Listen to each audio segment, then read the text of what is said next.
Well, I guess there's one good thing about this movie. It is definitely the entertainment. Let's talk about it.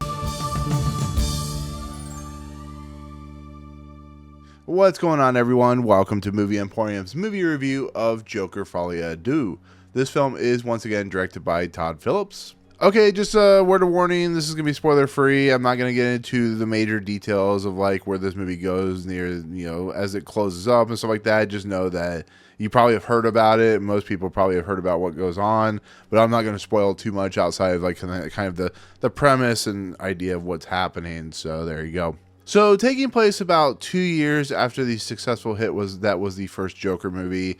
This movie sees Arthur Fleck, once again played by Joaquin Phoenix, who in essence is kind of locked up in Arkham State Prison in the, of course, mental ward. He is an individual who's garnered a lot of cult status after what he did in the first film, and he's garnered the attention of a young woman named Leigh, who of course is Harley Quinn, played of course by Lady Gaga. And what this movie does is it is essentially a musical, is essentially a courtroom drama, but is also a film that questions the idea and persona of who Arthur Fleck is and why he is in the state he is, and the people who are trying to pull him from both sides, whether it be his lawyer, whether it be the prison guards. We of course have Brendan Gleeson, who plays one of the prison guards. His lawyer is played by Kathleen Keener, and it's basically what makes Arthur Fleck tick and what would happen if he finally found someone who was in his realm and in his world trying to fully expand. Therefore, when the musical sequences happen,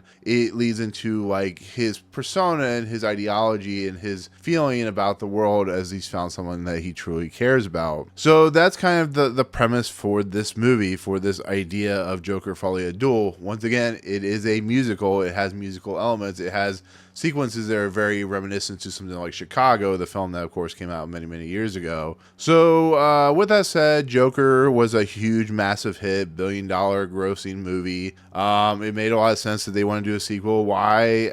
I just a money situation. They knew this movie was going to do very, very well. They surprisingly courted Joaquin Phoenix to come back, even though he's very kind of like Arthur Fleck, very kind of out there in his ideologies and what he does and how he does things. So it makes a lot of sense. I don't hate them for doing that. I mean, it is what it is. It's a movie that cost $200 million. It's going to be a movie that's going to do very, very well its first weekend. How it holds up compared to the first movie, we'll see based on like the fact there's like musical elements and kind of where the movie goes towards the end. But anyways, it was a movie that was going to happen eventually. And Todd Phillips is known for doing sequels. And he's also did the Hangover series, which was also very, very successful. So I have to be fairly honest. I wasn't a huge fan of that first movie, and that may not make people happy when they hear about this review. But I didn't find that movie very interesting. I felt that Joaquin Phoenix overshadowed it so much and was so good that the movie itself kind of fell by the wayside and felt very shallow, and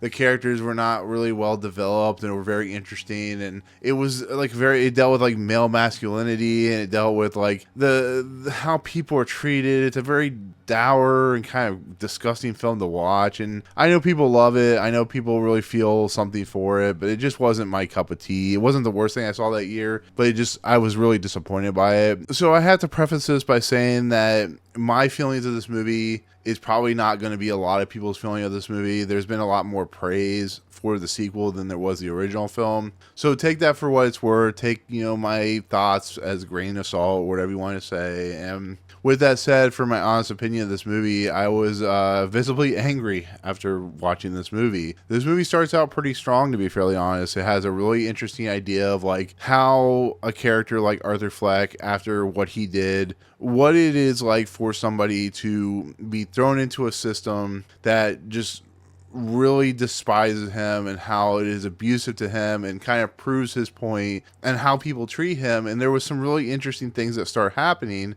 It's the point that Lady Gaga pops into the movie as Harley Quinn, which happens pretty early in the movie, that the movie started really kind of losing its way and kind of falling under the weight of the not only ambition but the excitement for what this movie is going to bring. And therefore I just felt that when the musical sequences happen, when the story happens, it's so haphazardly done. It's so kind of all over the place in its tone and its feel.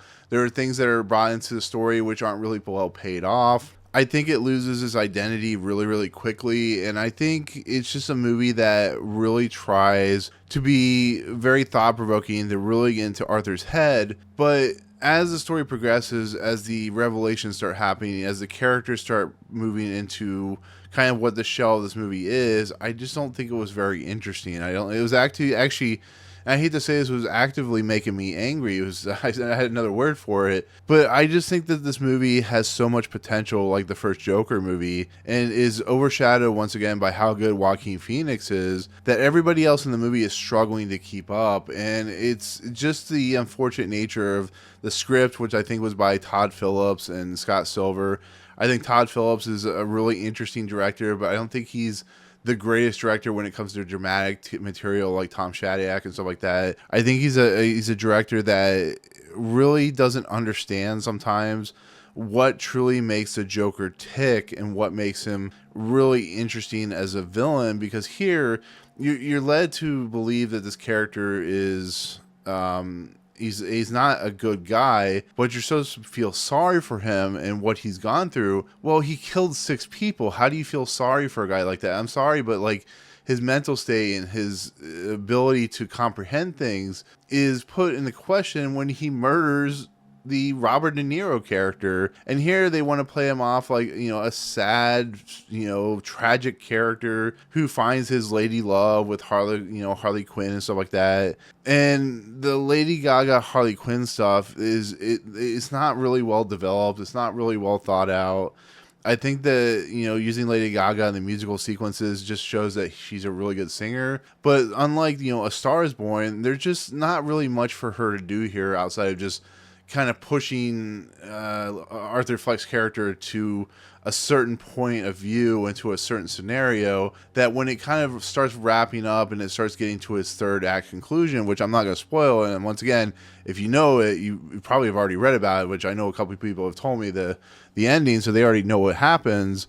But I think it's not really well thought out. I think Joaquin Phoenix and Lady Gaga have interesting chemistry, but it's not the most well thought out. It's not the most productive chemistry of a movie I've ever seen, unlike Bradley Cooper and Lady Gaga when they were in Star Was Born. But the other issues is like, this movie is it's very dour. It's very just disturbing. It's disgusting. Brendan Gleeson and the whole prison system and how it's supposed to be like this very, crappy situation that Arthur Fleck's in. None of it really worked for me, to be fairly honest. I like Brendan Gleeson. He was fantastic in the Banshees of Inisherin. He has like a great pedigree with his family and acting and stuff like that.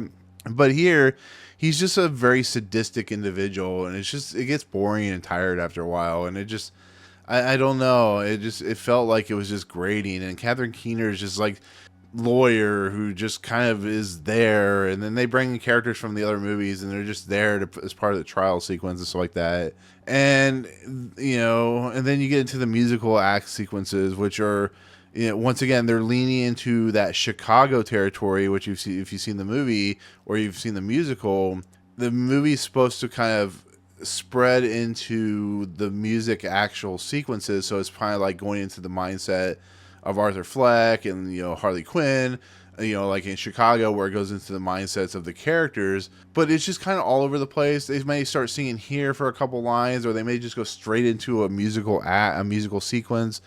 And I think in the end, it doesn't really flow together very well. It really doesn't. It's interesting. Some of the, I give a lot of credit for Joaquin Phoenix and for singing, and he's unfortunately on the level of like a Russell Crowe, where it's more him not having the pipes to sing, but it kind of worked for his character to not have really good vocals or whatever. But the movie looks nice, as the first one did. It's very much looks like New York meets Chicago in a lot of respects. Arkham looks exactly like Alcatraz, so I mean, it could take place in San Francisco. I'm sure they use a lot of set pieces, but the other main issue for this film is the simple fact that they put a lot of money into it. And I think that's a detriment to the movie. I mean, the first movie didn't cost very much, made a whole lot of money. Now there's $200 million put into this movie, and You know, I appreciate the ambition of making this, you know, a big budget tentpole movie and making it into a musical like they are, you know, like Wicked or something like that. But I think in the end, I just didn't really care for this movie. I mean, take it for what it's worth. Take my review as you always do for what it's worth. But I think in the end, it just wasn't something I really enjoyed. So overall, Joaquin Phoenix still really good in the movie.